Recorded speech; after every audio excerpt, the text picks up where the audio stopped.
Yes, so welcome everyone to the last session of this track. A bit earlier than normal, eight minutes than scheduled, so that's pretty good. Anyway, I'd like to, as Julie said, I'm Steph Wright. I'm the head of the Scottish AI Alliance. The Scottish AI Alliance is the body tasked with the delivery of Scotland's national AI strategy. You guys have very similar weather to us here today, but I just want to welcome a fantastic panel for this discussion. So. In order of here, yes, we have Jeanette Gozala, Vice President at the European AI Forum. We have April Paris, IT Policy and Compliance Administrator at Harvard Medical School, and Casper Rutes, Chief Technology Officer of the Amsterdam Data Collective. Give a wee round of applause to our fantastic panel. Thank you. So we're going to just dive straight into the discussions, I think, if everyone's quite happy for that. I think if you've been in any other sessions today, the truth is I think our topic has actually been covered multiple times from multiple perspectives, but we have a fantastic panel here who can give some different perspectives. So I kind of want to start with the fact that, we acknowledge that there is actually a much wider discussion around, AI for small businesses and around, them actually understanding and being educated on what AI is itself and what it can do for businesses, and checking that AI actually is the right solution for their business, as opposed to just, caving into the hype, feeling the FOMO, going, oh my God, we need to get into this whole AI thing because that's what everyone's talking about, right? But I think that's probably outwith the scope of our discussion here, so we're going to focus on the regulation side. So to kick off, I'm going to go to Casper, start on the discussion of the importance of regulations such as the EU AI Act, and how if we support companies to thrive within the regulated space, it'll give them a step up to operate in other markets. So over to you, Casper. Yes, thank you. So typically it's seen as a burden, and sometimes it is, but you can already see it as a positive side, especially also for SMEs. For example, think about building trust. Really, with the presentation we just saw, companies can really have a competitive advantage of having a set of standardized regulation where they can comply to, and by so building trust for their users. Secondly, having that competitive advantage already locally, it already sets apart a different journey, maybe going to the States or other areas. Already having all the knowledge in the EU to do so can open up new doors. And thirdly, especially for small businesses, it's very handy to have a guidance on how to do it. So the AI Act is a risk-based approach. So there's actually a full toolkit of assess and risk assess and do a proportional method to apply. And I think that can also be leveraged. Mm-hmm. No, this is great. I'd like to bring April in on this, especially from a kind of healthcare perspective. I think being a very heavily regulated sector, what do you think, what kind of a competitive advantage do you think compliance with regulation can bring? Oh, thank you. So within the healthcare, especially in the United States, we have HIPAA regulations that we have to comply with. As he mentioned, it gives you advantages. For example, we have assigned data security officers and privacy officers that main obligation is to ensure that data are kept secure. The advantages is also set you apart. We see compliance as a good investment for businesses. That way it avoids penalties or fines within your companies, because once your company has a breach, it affects the image of that company. And once you lost trust from the public, it can affect your business and your brand. Absolutely. I mean, I just came from the workshop you were part of about the EU AI Act, and I just love the points that were trying to be made was that really, all companies should really be investing in trustworthy, responsible AI, right? It shouldn't be seen as a chore, for compliance. It is part of an investment to create a good product using good practice so that, it can be sold ultimately. If you look at the bottom line, why would anyone want to buy a product that, isn't compliant, that isn't safe, that isn't, just good? So any thoughts on this, Jeanette, just to bring in, I guess, some of the conversations that have been had as well? Yes, I think we're talking to a lot of entrepreneurs and from the business and from the investment side. And I think we need to make it very clear that as an entrepreneur, if you build a trustworthy AI product, this is not a tree-hugging business. This is not a social butterfly. It is actually investing in the value of your company. And why am I saying that? Look at the investment landscape. Everyone's raising fundraising out there. AI, deep tech is really in the scope of a lot of venture capitalists and business angels. But what are they looking at? They're, of course, doing their due diligence, and companies that can demonstrate now that they did their homework, so they know where they are regulatory-wise, they know where they will be in the AI Act, risk pyramid, and they're taking care of that, have better chances of getting higher valuations and getting an investment. And I think this is the important thing that we need to look at. It's not kind of like, only being moral and social. It's good business for you as an entrepreneur, and it's good business for your company. Because what happens if you develop untrustworthy AI, you kind of like experiment with data legally or illegally, or just smash some data together?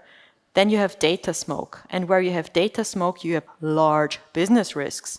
Talking about GDPR fines, I don't think I need to explain this to anyone, but it's 20 million or 4% of your worldwide turnover. That's a number. And usually if you're experimenting there, you probably in the future will have a problem with the EU AI Act. Same fine for high-risk compliance missteps, 20 million euro, 4%, the higher number. Then, of course, you destroy your business value, your trust, and actually everything you have built. So this is real financial risk out there. And that is why I say it's important to care about trustworthy AI. Not when the AI Act will be in force or not, maybe 2027. Now, where you're in the market for funding, for kind of like acquiring customers. Yes, because ultimately, I think companies that don't prepare for it are going to lose out, because it's going to hit them like a bomb when it comes in. But yeah, no. So just to stay with you, I just want to talk a bit about. It's quite often a myth that people put out there, say that regulation stifles innovation. It's been repeated many times today. But what are your thoughts on that? I'd love to hear your thoughts. Maybe something out of the box, because I've been talking, to many people with technical, non-technical background. And an anecdote, sitting at a beer together actually 2 days ago in a nice bar in Amsterdam. And again, we have this discussion, regulation, innovation, and we always talk about balance. But there is a difference between balance and equilibrium. Even though we use this synonymously in all our discussions, there is a mathematical difference. When we talk about balancing these two things, we imply one is the opposite of the other. We need to put it in some sort of relation, right? But equilibrium is actually the thing we need to go for, and that's what is the European AI Forum is striving for. Mm-hmm. And what is an equilibrium? It's a state where it's the most beneficial for every actor. And if you move out of that equilibrium, you're worse off. So this is actually the thing we are going for an equilibrium where regulation actually supports and promotes innovation in a way that is good for the environment and benefits the whole society. That's the way we need to go. Not balancing, implying one is kind of like the opposite of the other. We need to create this equilibrium. And not only talking about the regulatory aspect, but also thinking about, the other pieces of the pie we need, infrastructure, private investment, not only public investment, and bringing these things together. Casper? I can maybe add one very concrete example, because we heard now a little bit of the carrots and the sticks and the two perspectives that it actually should be. But very concretely, if you think about, say, conformity assessment, of if you have a high-risk model and you dive into explainable AI, look about your risk drivers. We once built a model and we looked at it, and then we saw this risk driver that was of concern. You actually don't want it in your prediction model. It was a compensation model for citizens in the public sector. And actually that led to new innovation, because it was already mentioned today, AI doesn't inherently has bias, it amplifies bias. So actually needing to look into the risk drivers, putting to the surface what type of unwanted risk drivers are in the model, helps you actually to understand and innovate and to put to proper interventions to debias and then actually improve the system. So that example was actually that by doing so, we build a better system. So it drove innovation. If I may add, actually, regulation, we should see them as questions, and businesses are the answer. For example, in the United States, we regulate vehicles, emission and safety tests. That's one of the regulation. And guess what? Cars, automotive now are advanced in better, cleaner, and just safer cars environment, and it's just better for everyone. So by meeting these compliance requirements, we actually innovate. So I see regulation actually as an opportunity to build better businesses. Yeah, I've always had the opinion that, like, bringing back to small businesses, that it is that's where most innovation takes place, in small businesses. And so there's also a responsibility on the regulatory side to provide the kind of environment in which small businesses can thrive. So I think that kind of leads into, my next question. Regulation and standards are quite often conflated concepts. People talk about them interchangeably, but they're not. They're obviously very, very different things. And it'd be great to hear from each one of you. How do you think these two control mechanisms, call it that, can help small businesses thrive? So, April. Okay, so regulation, I see it as traffic lights. Red means stop, green means go. But the shape and the design is up to the people on how do you want to make it looks like whatever you want. That's how I see regulation is a legal obligation. Standard it depends on how much your financial supports and how the temperature within the community. So I see regulation as like that. For example, like the traffic lights. Jeanette? Yes, so I think the traffic light concept is also something kind of like you can put over on the AI Act, right? So red prohibited, orange high risk, yellow transparency, green full speed ahead. And I think you touched an important point. So we're not going to, kind of like regulate everything and put a conformity assessment and authority and everything on it. So that's why we need the standards, right? Because standards make things easy. You have the standard, you know what it looks like, and you can easily adhere to those standards, make your product conform. So you do not need, in any case or in all cases, to go through all this regulatory conformity assessment by a third-party body, which makes things actually also sometimes slow, sometimes burdensome. So that's why I think standards are an important point, and certifications, right?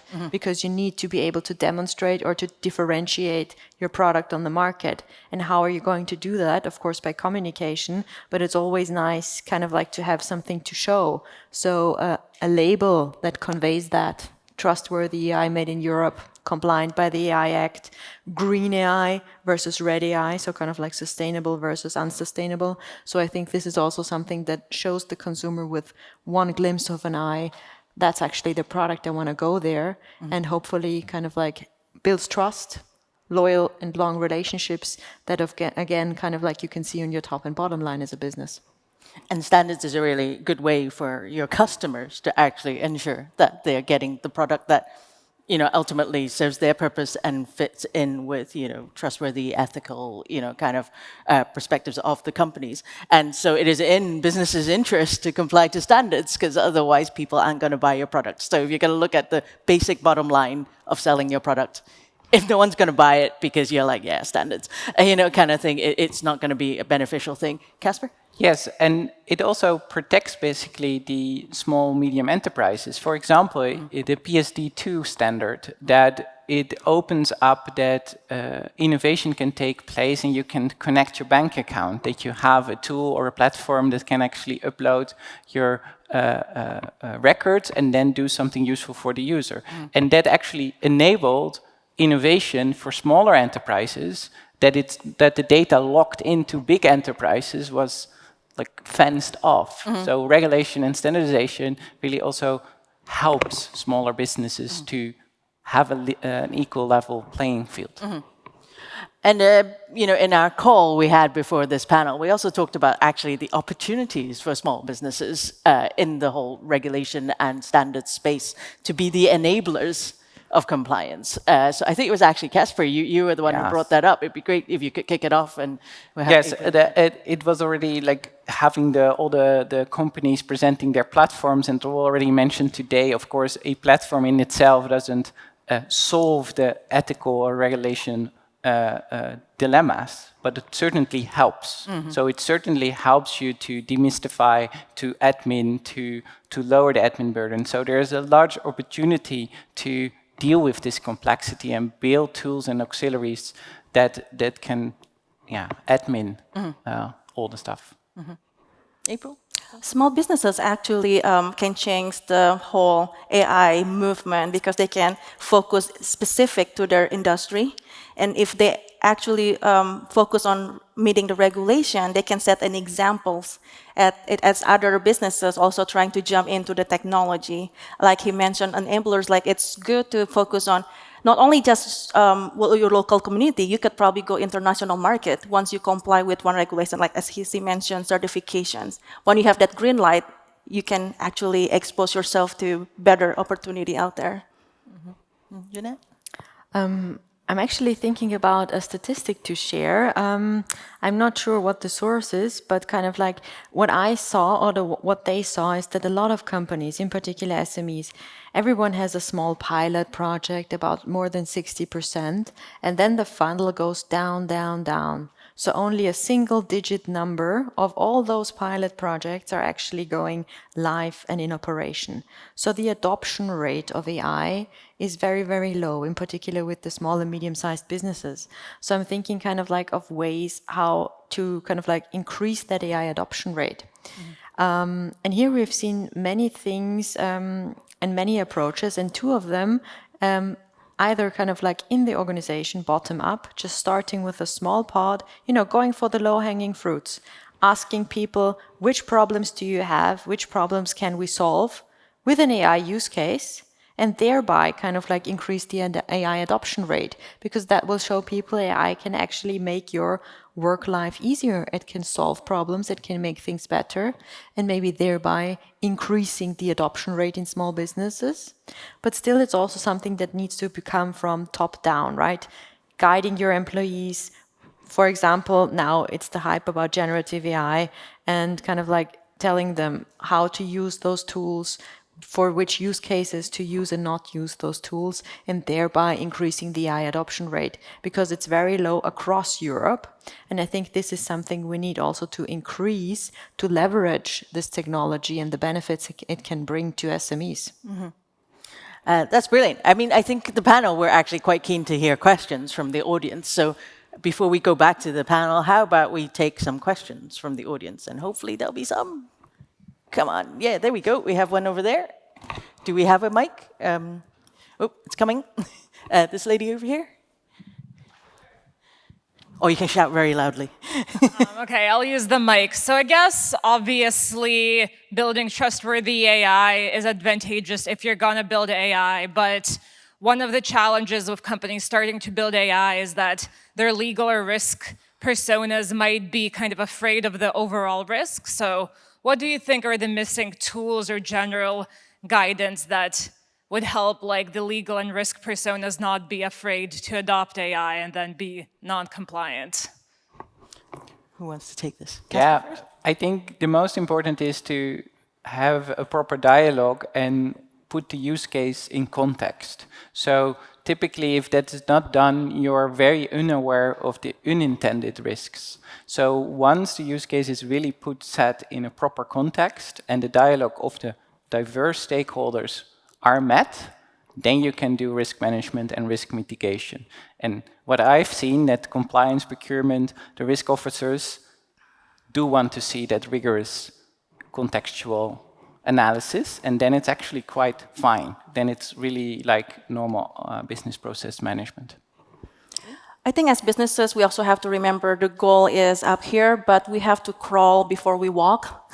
Concept, take a small bite as you go, because, for example, go back to basic, like what data do we really need? Sometimes we tempted ourselves with more data, the better. The truth is to avoid fines or compliance issue, go basic on what data do we really need and make sure access management is heavily implemented within your organizations.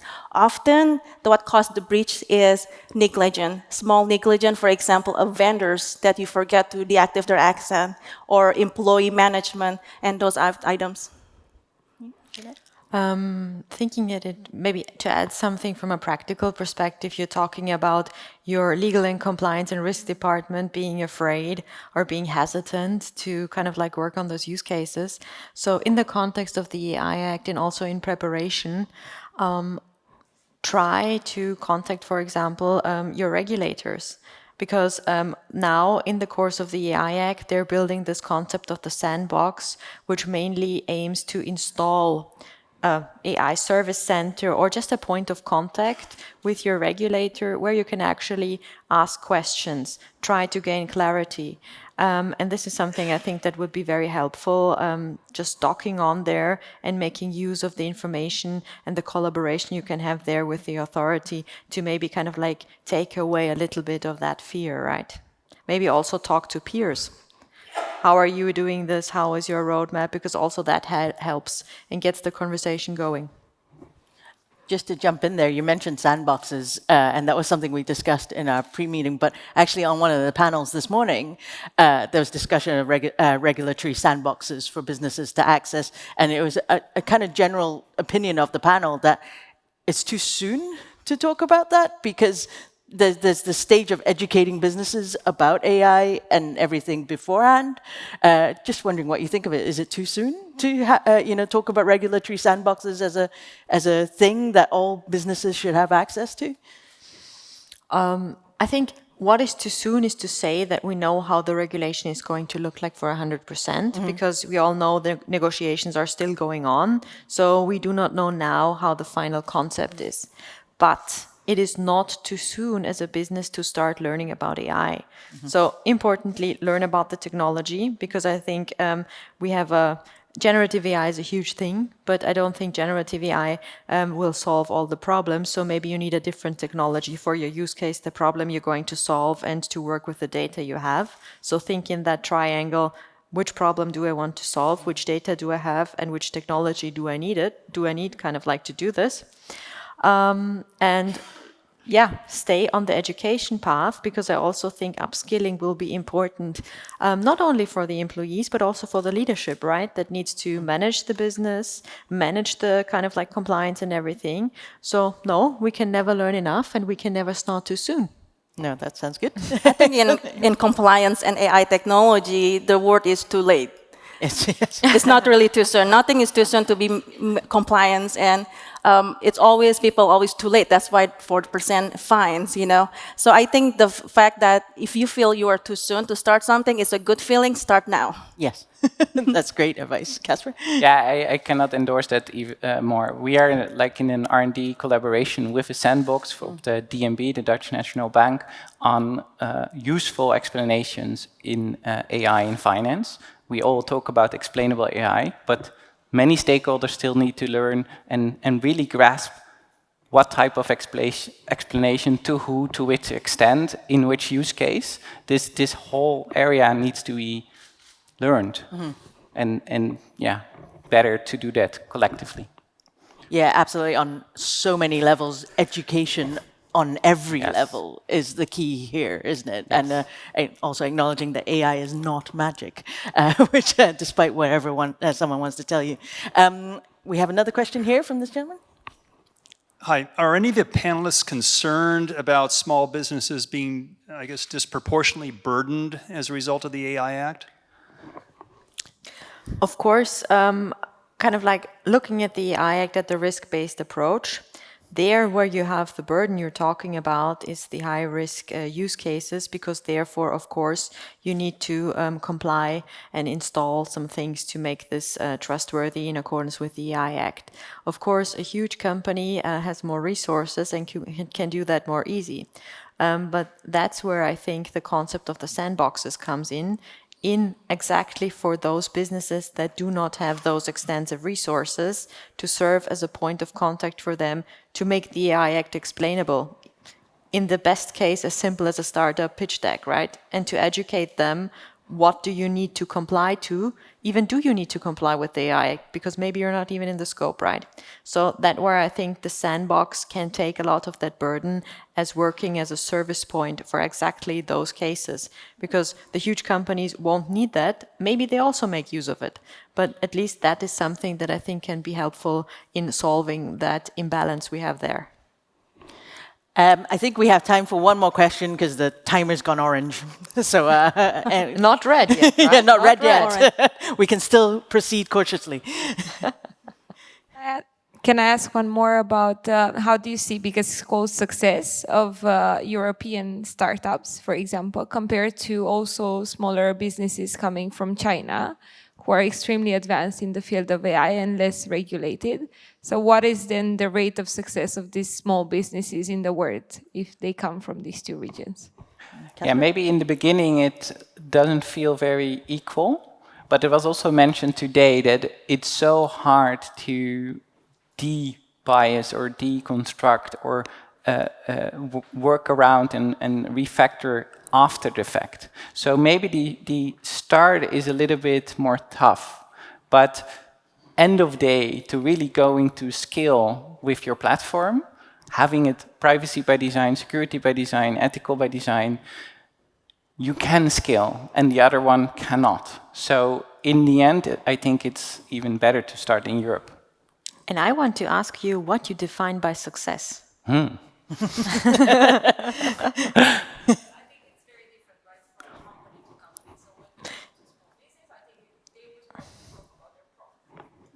Exactly. I mean, the definition of success is something, if we look at the ecosystem, success can be something totally different. And what we see kind of like this startup or scale-up ecosystem is often kind of like measured or triggered by huge exits, right? Or huge funding rounds, C+, and so on and so forth. But also kind of like many of the small businesses or kind of like scale-ups get acquired, for example, by a corporate partner. So you will never see a huge exit there or a huge funding round there.